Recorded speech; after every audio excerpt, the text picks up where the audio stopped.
Selamat datang di channel Hanya Berkat. Hanya Berkat, selalu berterima kasih kepada teman-teman semua, yang selalu setia datang di channel ini. Kiranya, Tuhan kita Yesus Kristus yang selalu menyertai, melindungi, dan memberkati teman-teman semua dan keluarga Anda serta dengan semua pekerjaan Anda, dan semoga dengan semua pergumulan Anda, selalu dijawab oleh Tuhan kita Yesus Kristus. Haleluya! Saat ini, Hanya Berkat membagikan berbagai firman Tuhan, yang dikutip dari kitab Kejadian mulai pasal 34 yang berjudul Riwayat Kehidupan Yakub anak Abraham, part 2.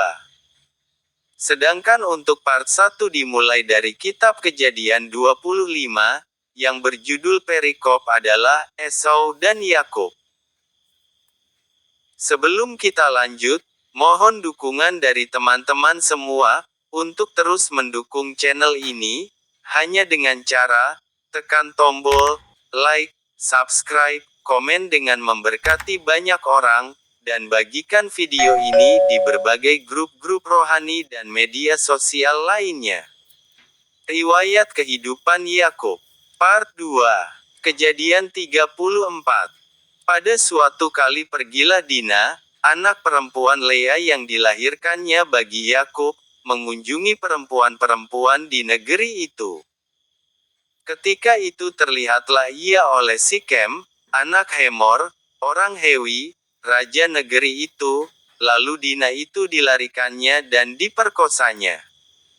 Tetapi terikatlah hatinya kepada Dina, anak Yakub, ia cinta kepada gadis itu, lalu menenangkan hati gadis itu.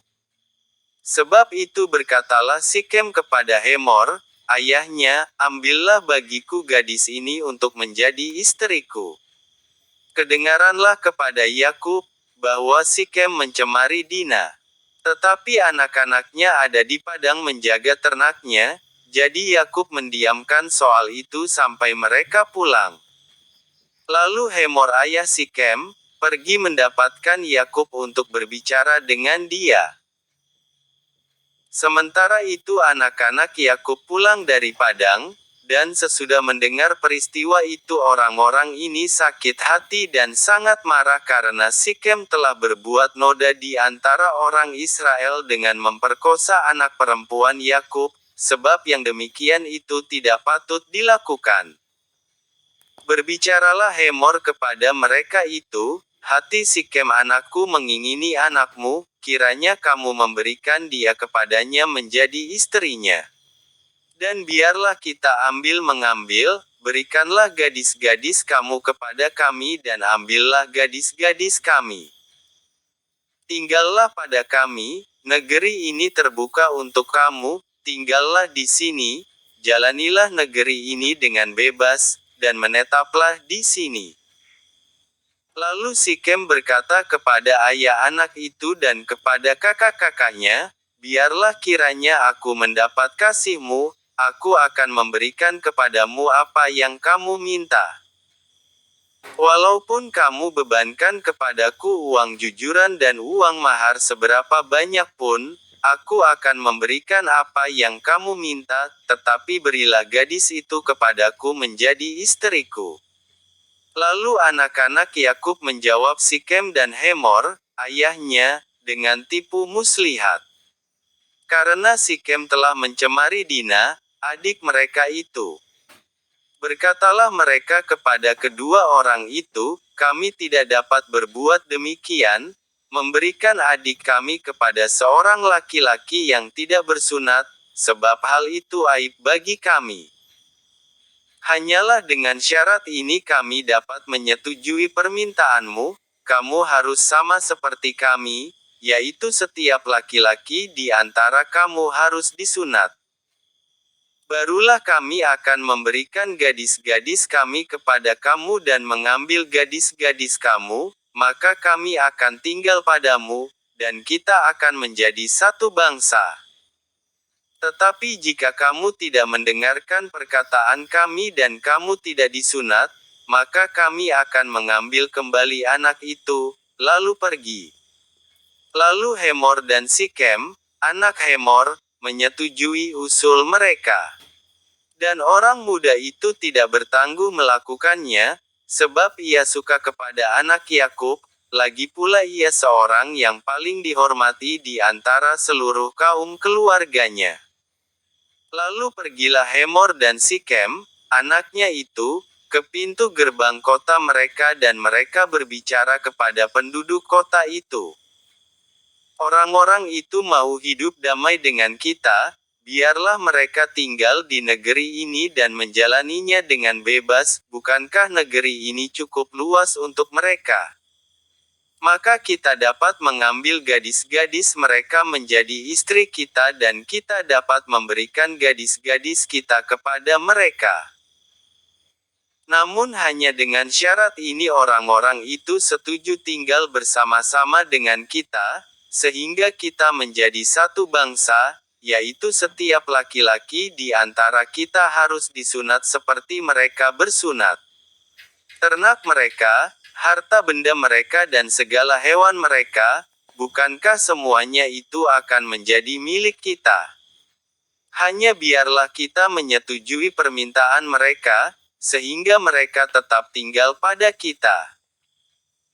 Maka usul Hemor dan Sikem, anaknya itu, didengarkan oleh semua orang yang datang berkumpul di pintu gerbang kota itu, lalu disunatlah setiap laki-laki, yakni setiap orang dewasa di kota itu. Pada hari ketiga, ketika mereka sedang menderita kesakitan, datanglah dua orang anak Yakub, yaitu Simeon dan Lewi, kakak-kakak Dina, setelah masing-masing mengambil pedangnya, menyerang kota itu dengan tidak takut-takut serta membunuh setiap laki-laki. Juga Hemor dan Sikem, anaknya, dibunuh mereka dengan mata pedang, dan mereka mengambil Dina dari rumah Sikem, lalu pergi. Kemudian datanglah anak-anak Yakub merampasi orang-orang yang terbunuh itu, lalu menjarah kota itu, karena adik mereka telah dicemari. Kambing dombanya dan lembu sapinya, keledainya dan segala yang di dalam dan di luar kota itu dibawa mereka. Segala kekayaannya, semua anaknya dan perempuannya ditawan dan dijarah mereka, juga seluruhnya yang ada di rumah-rumah. Yakub berkata kepada Simeon dan Lewi, "Kamu telah mencelakakan aku dengan membusukkan namaku kepada penduduk negeri ini, kepada orang Kanaan dan orang Feris, padahal kita ini hanya sedikit jumlahnya. Apabila mereka bersekutu melawan kita, tentulah mereka akan memukul kita kalah, dan kita akan dipunahkan, aku beserta seisi rumahku." Tetapi jawab mereka, "Mengapa adik kita diperlakukannya sebagai seorang perempuan sundal?" Yakub dibetel untuk kedua kalinya. Allah berfirman kepada Yakub, "Bersiaplah, pergilah ke Betel, tinggallah di situ, dan buatlah di situ mezbah bagi Allah, yang telah menampakkan diri kepadamu, ketika engkau lari dari Esau, kakakmu." Lalu berkatalah Yakub kepada seisi rumahnya dan kepada semua orang yang bersama-sama dengan dia, "Jauhkanlah dewa-dewa asing yang ada di tengah-tengah kamu, tahirkanlah dirimu dan tukarlah pakaianmu. Marilah kita bersiap dan pergi ke Betel, aku akan membuat mezbah di situ bagi Allah, yang telah menjawab aku pada masa kesesakanku dan yang telah menyertai aku di jalan yang kutempuh." Mereka menyerahkan kepada Yakub segala dewa asing yang dipunyai mereka dan anting-anting yang ada pada telinga mereka, lalu Yakub menanamnya di bawah pohon besar yang dekat Sikem. Sesudah itu berangkatlah mereka. Dan kedahsyatan yang dari Allah meliputi kota-kota sekeliling mereka, sehingga anak-anak Yakub tidak dikejar. Lalu sampailah Yakub ke Luz yang di tanah Kanaan, yaitu Betel, ia dan semua orang yang bersama-sama dengan dia. Didirikannya mezbah di situ, dan dinamainyalah tempat itu El Bitel, karena Allah telah menyatakan diri kepadanya di situ, ketika ia lari terhadap kakaknya. Ketika Deborah, inang pengasuh Ribka, mati, dikuburkanlah ia di sebelah hilir Bitel di bawah pohon besar, yang dinamai orang, pohon besar penangisan. Setelah Yakub datang dari Padan Aram, maka Allah menampakkan diri pula kepadanya dan memberkati dia. Firman Allah kepadanya, "Namamu Yakub, dari sekarang namamu bukan lagi Yakub, melainkan Israel, itulah yang akan menjadi namamu." Maka Allah menamai dia Israel. Lagi firman Allah kepadanya, "Akulah Allah yang Maha Kuasa. Beranak cuculah dan bertambah banyak, satu bangsa, bahkan sekumpulan bangsa-bangsa, akan terjadi daripadamu dan raja-raja akan berasal daripadamu. Dan negeri ini yang telah kuberikan kepada Abraham dan kepada Ishak, akan kuberikan kepadamu dan juga kepada keturunanmu." Lalu naiklah Allah meninggalkan Yakub dari tempat ia berfirman kepadanya. Kemudian Yakub mendirikan tugu di tempat itu, yakni tugu batu, ia mempersembahkan korban curahan dan menuangkan minyak di atasnya. Yakub menamai tempat di mana Allah telah berfirman kepadanya, Bitel. Kelahiran Benyamin dan Rahel mati. Sesudah itu berangkatlah mereka dari Bitel. Ketika mereka tidak berapa jauh lagi dari Efrata, bersalinlah Rahel, dan bersalinnya itu sangat sukar. Sedang ia sangat sukar bersalin, berkatalah bidan kepadanya, "Janganlah takut, sekali ini pun anak laki-laki yang kau dapat." Dan ketika ia hendak menghembuskan nafas, sebab ia mati kemudian, diberikannyalah nama Ben-Oni kepada anak itu, tetapi ayahnya menamainya Benyamin. Demikianlah Rahel mati, lalu ia dikuburkan di sisi jalan ke Efrata, yaitu Betlehem. Yakub mendirikan tugu di atas kuburnya, itulah tugu kubur Rahel sampai sekarang. Sesudah itu berangkatlah Israel, lalu ia memasang kemahnya di seberang Migdal Eder. Anak-anak Yakub dan Ishak mati. Ketika Israel diam di negeri ini, terjadilah bahwa Ruben sampai tidur dengan Bilha, gundik ayahnya, dan kedengaranlah hal itu kepada Israel. 35-22b Adapun anak-anak lelaki Yakub 12 orang jumlahnya. Anak-anak Lea ialah Ruben, anak sulung Yakub, kemudian Simeon, Lewi, Yehuda, Isahar dan Zebulon. Anak-anak Rahel ialah Yusuf dan Benyamin. Dan anak-anak Bilha, budak perempuan Rahel ialah Dan serta Naftali. Dan anak-anak Zilpa, budak perempuan Lea ialah Gad dan Asher. Itulah anak-anak lelaki Yakub, yang dilahirkan baginya di Padan Aram. Lalu sampailah Yakub kepada Ishak, ayahnya, di Mamre dekat Kiryat Arba, itulah Hebron, tempat Abraham dan Ishak tinggal sebagai orang asing. Adapun umur Ishak 180 tahun. Lalu meninggallah Ishak, ia mati dan dikumpulkan kepada kaum leluhurnya, ia tua dan suntuk umur, maka Esau dan Yakub, anak-anaknya itu, menguburkan dia. Keturunan Esau. Kejadian 36. Esau mengambil perempuan-perempuan Kanaan menjadi istrinya, yakni Ada, anak Elon orang Het, dan Oholibama, anak-anak Zibeon orang Hewi. Dan Basmat, anak Ismaek, adik Nebayot. Ada melahirkan Elifas bagi Esau, dan Basmat melahirkan Rehuel. Dan Oholibama melahirkan Yush, Yaelam dan Korah. Itulah anak-anak Esau, yang lahir baginya di tanah Kanaan. Esau membawa istri-istrinya, anak-anaknya lelaki dan perempuan dan semua orang yang ada di rumahnya, ternaknya, segala hewannya dan segala harta bendanya yang telah diperolehnya di tanah Kanaan. Lalu pergilah ia ke negeri lain dan ia meninggalkan Yakub, adiknya itu.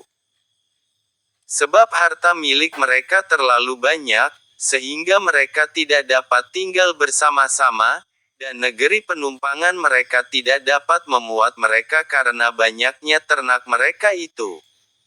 Maka menetaplah Esau di pegunungan Seir. Esau itulah Edom.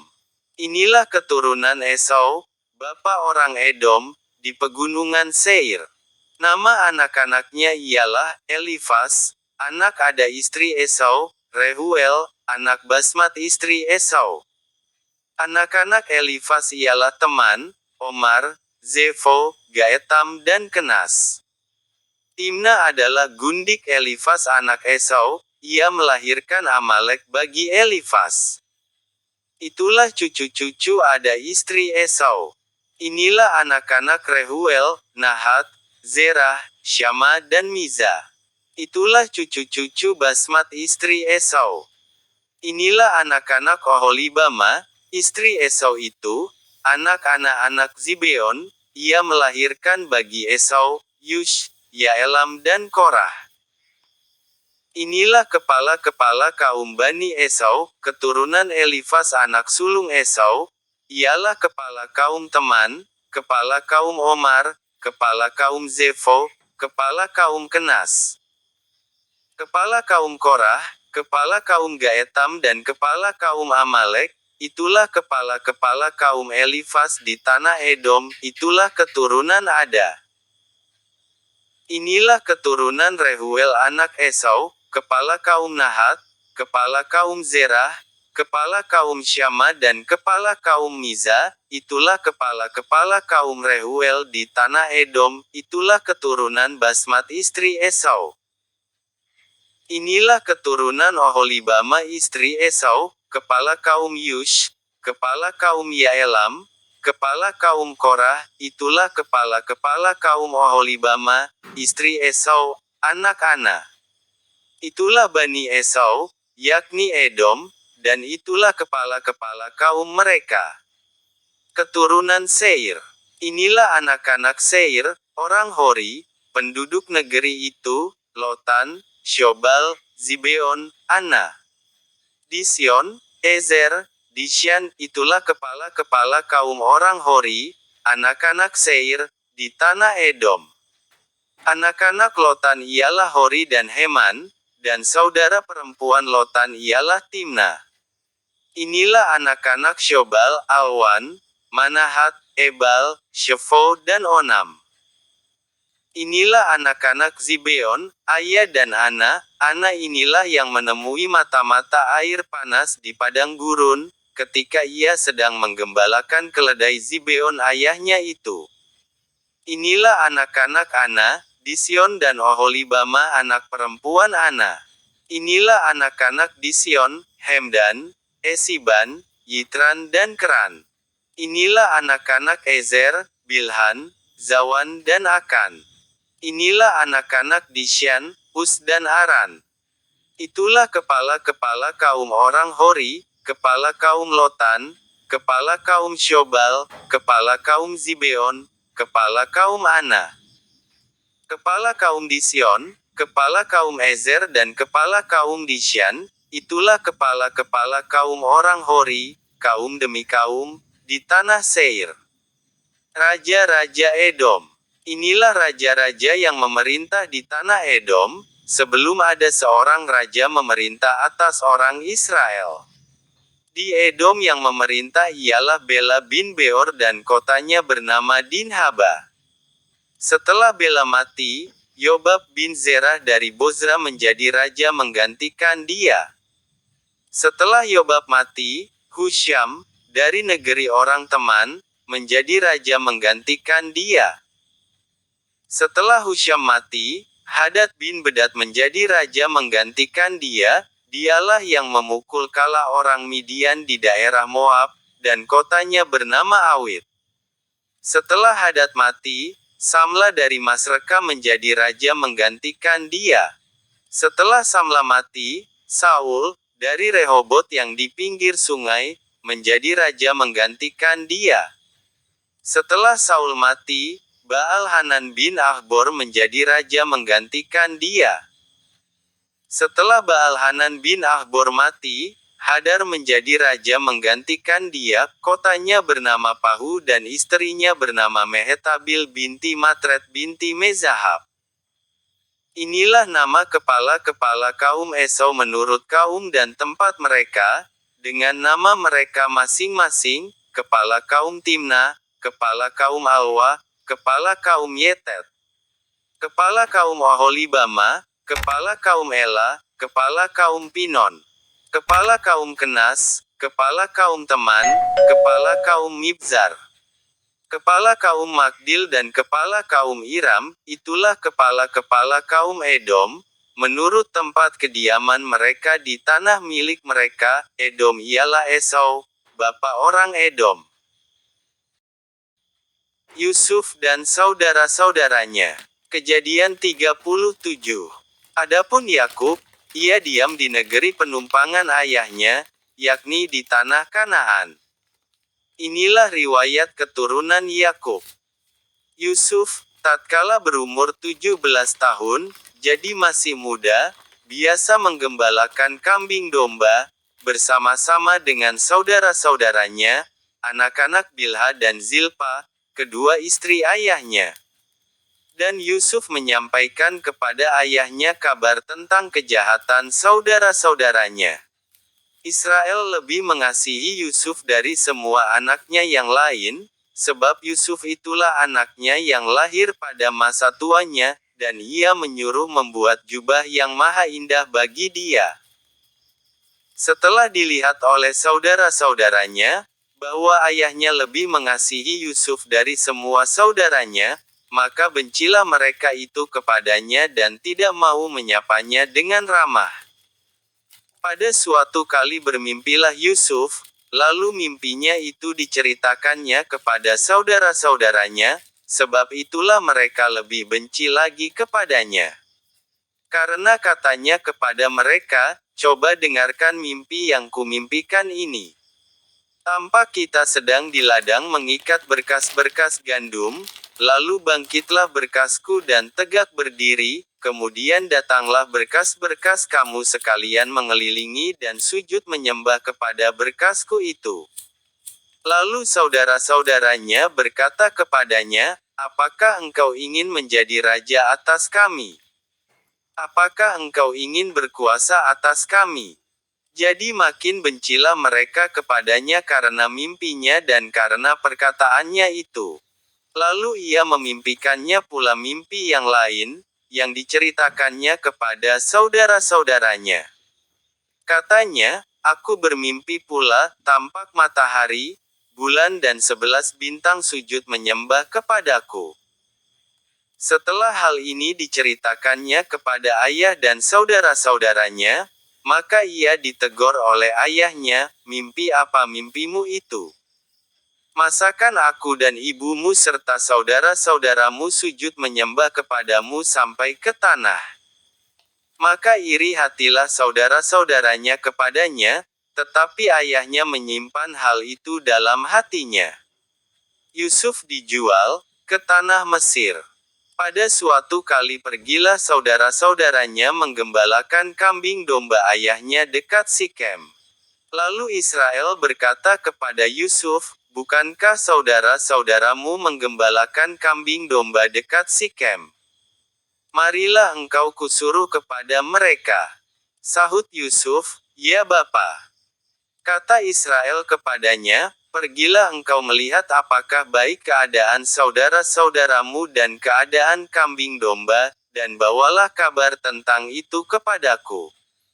Lalu Yakub menyuruh dia dari lembah Hebron, dan Yusuf pun sampailah ke Sikem.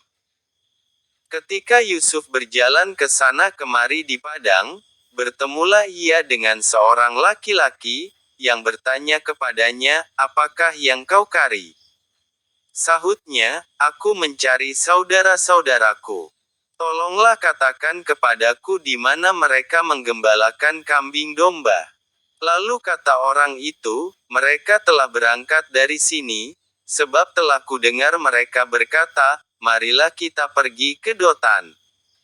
Maka Yusuf menyusul saudara-saudaranya itu dan didapatinyalah mereka di Dotan. Dari jauh ia telah kelihatan kepada mereka. Tetapi sebelum ia dekat pada mereka, mereka telah bermufakat mencari daya upaya untuk membunuhnya. Kata mereka seorang kepada yang lain, lihat, tukang mimpi kita itu datang. Sekarang, marilah kita bunuh dia dan kita lemparkan ke dalam salah satu sumur ini, lalu kita katakan, seekor binatang buas telah menerkamnya. Dan kita akan lihat nanti, bagaimana jadinya mimpinya itu. Ketika Ruben mendengar hal ini, ia ingin melepaskan Yusuf dari tangan mereka, sebab itu katanya, janganlah kita bunuh dia. Lagi kata Ruben kepada mereka, janganlah tumpahkan darah, lemparkanlah dia ke dalam sumur yang ada di padang gurun ini, tetapi janganlah apa-apakan dia, maksudnya hendak melepaskan Yusuf dari tangan mereka dan membawanya kembali kepada ayahnya. Baru saja Yusuf sampai kepada saudara-saudaranya, mereka pun menanggalkan jubah Yusuf, jubah maha indah yang dipakainya itu. Dan mereka membawa dia dan melemparkan dia ke dalam sumur. Sumur itu kosong, tidak berair. Kemudian duduklah mereka untuk makan. Ketika mereka mengangkat muka, kelihatanlah kepada mereka suatu kafilah orang Ismaek datang dari Gilead dengan untanya yang membawa damar, balsam dan damar ladan, dalam perjalanannya mengangkut barang-barang itu ke Mesir. Lalu kata Yehuda kepada saudara-saudaranya itu, apakah untungnya kalau kita membunuh adik kita itu dan menyembunyikan darahnya? Marilah kita jual dia kepada orang Ismaek ini, tetapi janganlah kita apa-apakan dia, karena ia saudara kita, darah daging kita. Dan saudara-saudaranya mendengarkan perkataannya itu. Ketika ada saudagar-saudagar Midian lewat, Yusuf diangkat ke atas dari dalam sumur itu, kemudian dijual kepada orang Ismaek itu dengan harga 20 shikal perak. Lalu Yusuf dibawa mereka ke Mesir. Ketika Ruben kembali ke sumur itu, ternyata Yusuf tidak ada lagi di dalamnya. Lalu dikoyakkannyalah bajunya. Dan kembalilah ia kepada saudara-saudaranya, katanya, anak itu tidak ada lagi, kemanakah aku ini? Kemudian mereka mengambil jubah Yusuf, dan menyembelih seekor kambing, lalu mencelupkan jubah itu ke dalam darahnya. Jubah maha indah itu mereka suruh antarkan kepada ayah mereka dengan pesan, ini kami dapati. Silakanlah Bapak periksa apakah jubah ini milik anak Bapak atau tidak. Ketika Yakub memeriksa jubah itu, ia berkata, ini jubah anakku, binatang buas telah memakannya, tentulah Yusuf telah diterkam. Dan Yakub mengoyakkan jubahnya, lalu mengenakan kain kabung pada pinggangnya dan berkabunglah ia berhari-hari lamanya karena anaknya itu. Sekalian anaknya laki-laki dan perempuan berusaha menghiburkan dia, tetapi ia menolak dihiburkan, serta katanya, tidak. Aku akan berkabung, sampai aku turun mendapatkan anakku, ke dalam dunia orang mati. Demikianlah Yusuf ditangisi oleh ayahnya. Adapun Yusuf, ia dijual oleh orang Midian itu ke Mesir, kepada Potifar, seorang pegawai istana Firaun, kepala pengawal raja. Yehuda dan Tamar. Kejadian 38. Pada waktu itu Yehuda meninggalkan saudara-saudaranya dan menumpang pada seorang adulam, yang namanya Hira. Di situ Yehuda melihat anak perempuan seorang Kanaan, nama orang itu ialah Syua. Lalu Yehuda kawin dengan perempuan itu dan menghampirinya. Perempuan itu mengandung, lalu melahirkan seorang anak laki-laki dan menamai anak itu Er. Sesudah itu perempuan itu mengandung lagi, lalu melahirkan seorang anak laki-laki dan menamai anak itu Onan. Kemudian perempuan itu melahirkan seorang anak laki-laki sekali lagi, dan menamai anak itu Shela. Yehuda sedang berada di Kezib, ketika anak itu dilahirkan. Sesudah itu Yehuda mengambil bagi Er, anak sulungnya, seorang istri, yang bernama Tamar. Tetapi Er, anak sulung Yehuda itu, adalah jahat di mata Tuhan, maka Tuhan membunuh dia.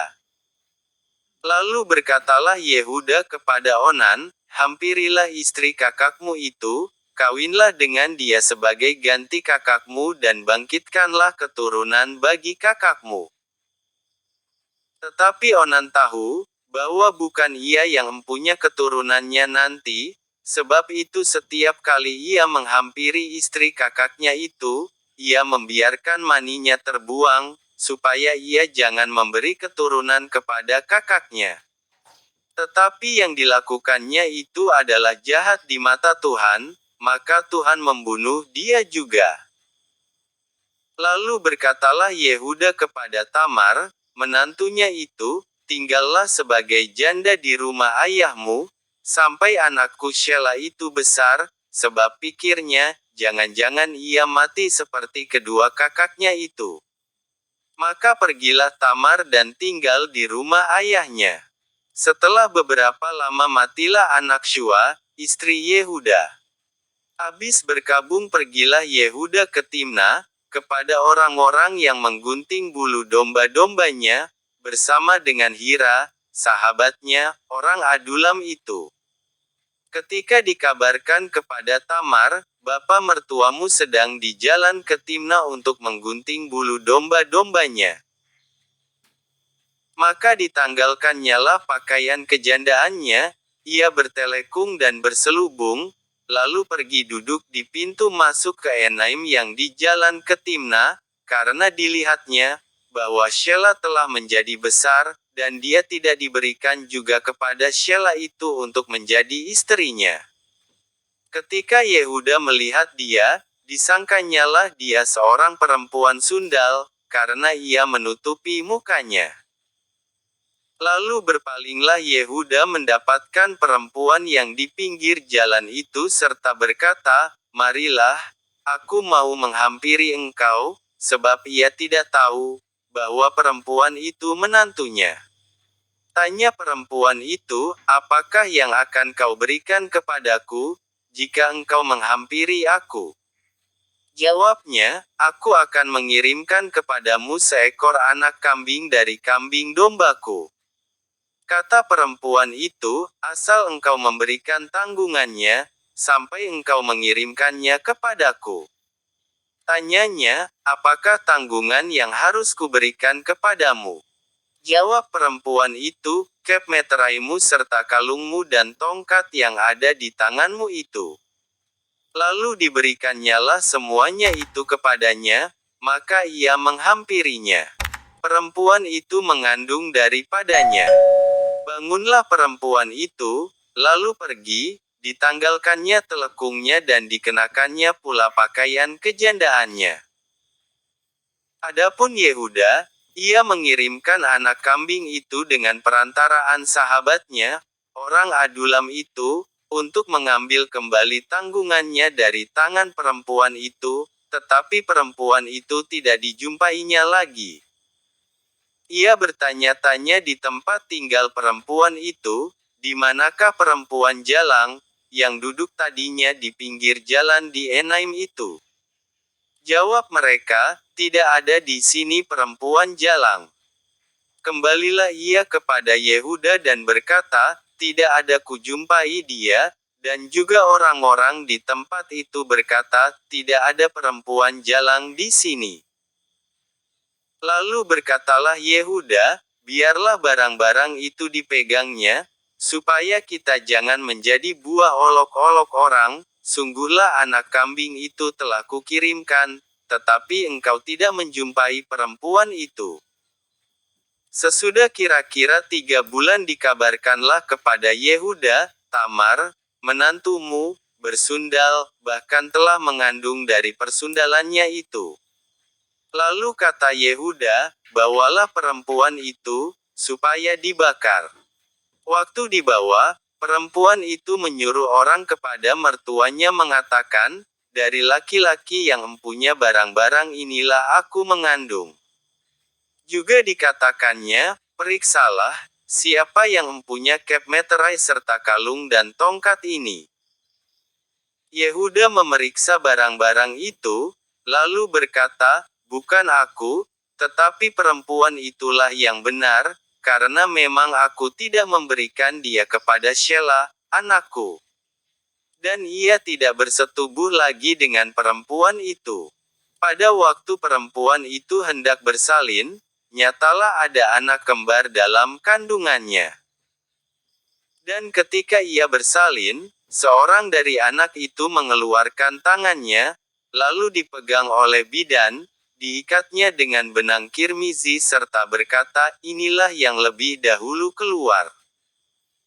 Ketika anak itu menarik tangannya kembali, keluarlah saudaranya laki-laki, dan bidan itu berkata, alangkah kuatnya engkau menembus keluar, maka anak itu dinamai Peres. Sesudah itu keluarlah saudaranya laki-laki yang tangannya telah berikat benang kirmizi itu, lalu kepadanya diberi nama Zerah. Yusuf di rumah Potifar. Kejadian 39.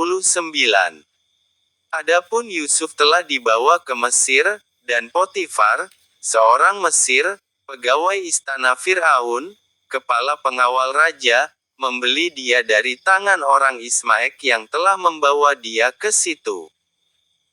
Tetapi Tuhan menyertai Yusuf, sehingga ia menjadi seorang yang selalu berhasil dalam pekerjaannya, maka tinggallah ia di rumah tuannya, orang Mesir itu.